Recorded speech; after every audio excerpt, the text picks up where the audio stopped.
Hello, Jory. Today we're going to talk about isosceles triangles. Sorry about the mess on the paper. We had some computer issues and had to start over. But what we're going to talk about is isosceles triangles. And what we know about isosceles triangles is that at least two of the sides are going to be equal in an isosceles triangle. Now, an isosceles triangle can have three equal sides. If it has three equal sides, it's called an equilateral triangle. But that is a type of isosceles. On the other hand, we also have scalene triangles. Scalene triangles have no equal sides.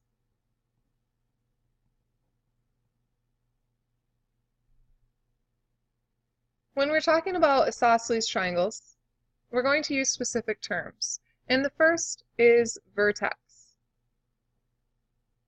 Now, we're used to talking about vertex as any endpoint with a polygon. When we're talking about isosceles triangle, the vertex of an isosceles is always the point that is the connection between our two equal sides. So there really is only one vertex of an isosceles triangle. With the vertex, we're also going to have what they call the vertex angle, which is basically self-explanatory. It is the angle that is formed at the vertex by the two equal sides.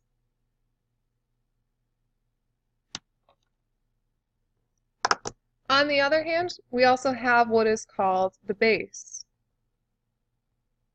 Now, the base is the side, this whole side, that is opposite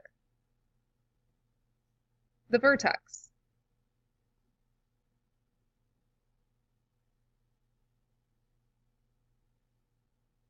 We also have what are called base angles.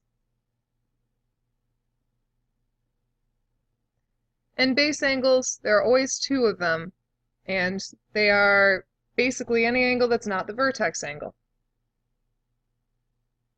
I know that these sound pretty self-explanatory, and you may know them already. Just be careful when we get to quizzes and tests that you pay attention to what the question is asking for. It's going to assume that you know all of these terms, and it may ask for a base angle. If you give the vertex angle, that means it's going to be an incorrect answer. So watch those terms. All right, so let's get to one of our first theorems, and that is that the bisector of a vertex angle of a triangle is going to be a line of symmetry for the triangle. And this is how it ties in with what we did yesterday. We're going to look at this. If you drop the bisector in, this is actually the line of symmetry. And so normal isosceles triangle will have one line of symmetry. Now we also know that you can have equilateral triangles, which are a type of isosceles triangle. All of the sides are the same. In this case, that means this is a vertex, this is a vertex, and this is a vertex, because they are all the connections between equal length sides. And that means we have 1, 2, 3 lines of symmetry for our equilateral triangle. Last, let's look at a scalene triangle. Now, in a scalene triangle, we have no sides equal. This one almost looks like we have equal sides. Let's make this slightly more diverse. So this is our scalene triangle.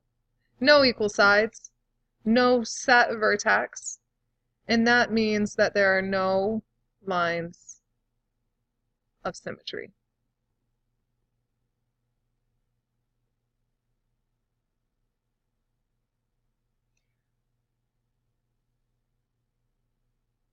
Here's for our second round of definitions, and that is to do with a few internal measurements. We're going to learn how to measure these later. For now, we just need to know what they are. And the first one is called the altitude. The altitude in normal speech is basically how high a triangle is.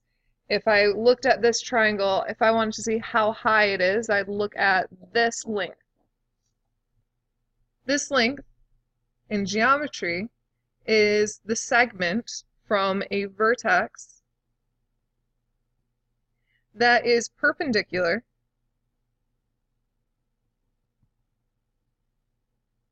to the line containing the opposite side. With a scalene triangle, we actually have several vertices, and they'll call them vertexes in general. And in that case, we could have different altitudes. You're going to go with the one that is the top point usually, unless it specifically asks for another one, and drop the line straight down to find the altitude. With our isosceles triangle, we know we only have one that's called the vertex. We're going to go from that vertex, we're going to drop it straight down so that it forms a 90-degree angle with the base, perpendicular line. And that will be our altitude. We also have something that is called the median. The median of a triangle is a segment that connects a vertex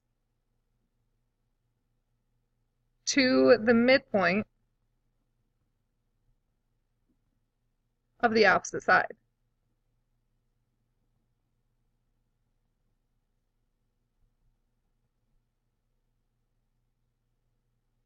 In a scalene triangle, we can find that pretty quickly by measuring our base. And it's about 1.5, and connecting it with our opposite vertex. So this is our median. We can also do that here.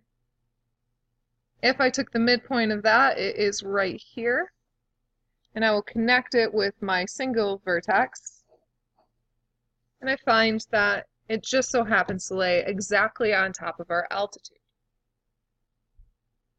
This actually brings about a theorem, and what this is called is the isosceles triangle coincidence theorem. This is that the bisector of a vertical angle of the vertex of the angle, the perpendicular bisector of base, and the median to the base are all the same line. We can see that this is the bisector. We also know that the perpendicular bisector to the base, which we found, 90 degrees exactly in the middle, is this line. And the median, which we drew in, also happens to be that same line. Just a coincidence.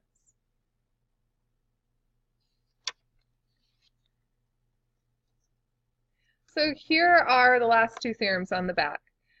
And these two theorems are the ones that we're going to use the most when it comes to algebra.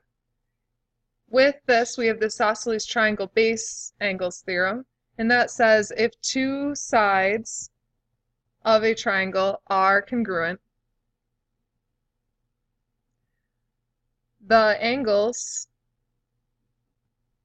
opposite those sides are congruent as well.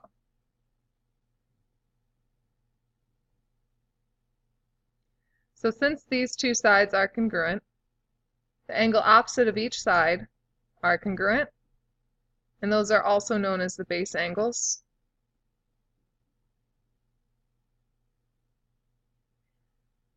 What this means, and I would like you to pay special attention to what happens with an equilateral, since all of these are the same, that means all of the angles opposite are equal, and that means that we can take 180 divided by 3 and find that the angles are all equal to 60 degrees. So an equilateral triangle will always have angles of 60 degrees.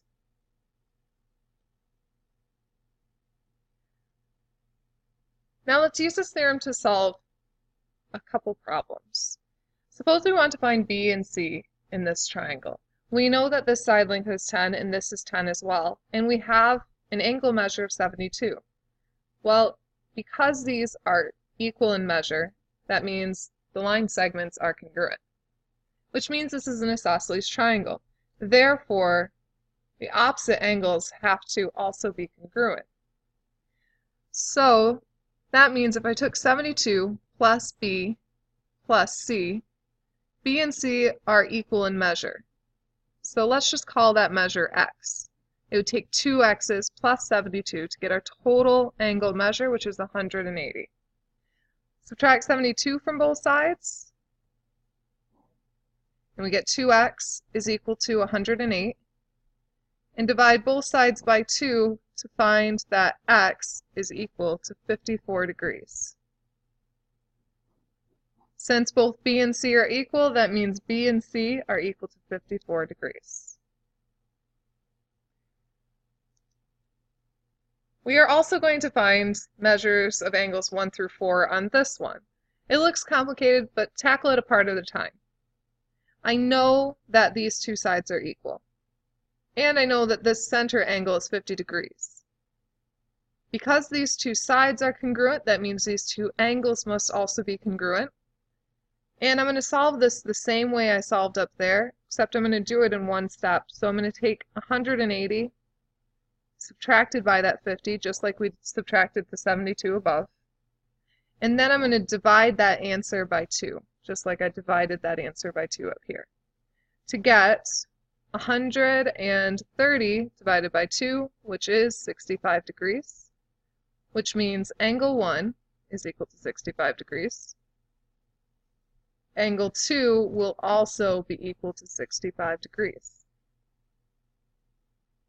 Now let's focus on our second triangle. I know that these two sides are equal. Because they're equal, this angle has to be equal to this angle. Since this angle is 40, that means my angle 3 has to equal 40. And I can find angle 4 by remembering that they have to add up to 180. So 180 minus 40 minus our second 40 is equal to 100, which means angle 4 is 100 degrees. And that's our answer.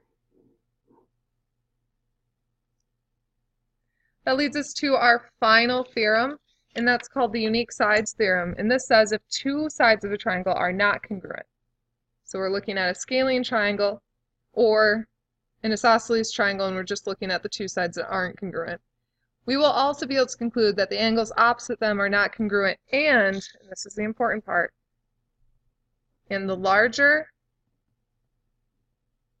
angle is opposite the larger side.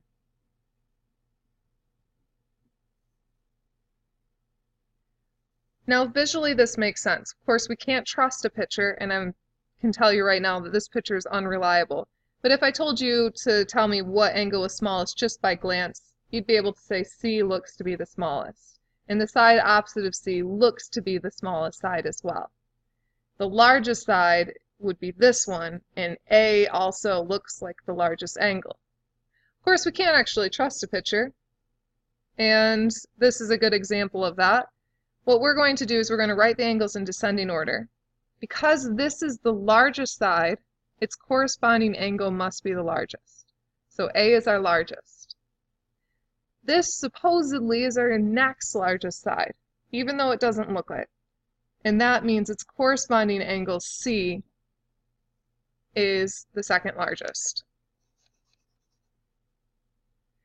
Now finally we have this side as our smallest, which is B, and we have just found them in descending order.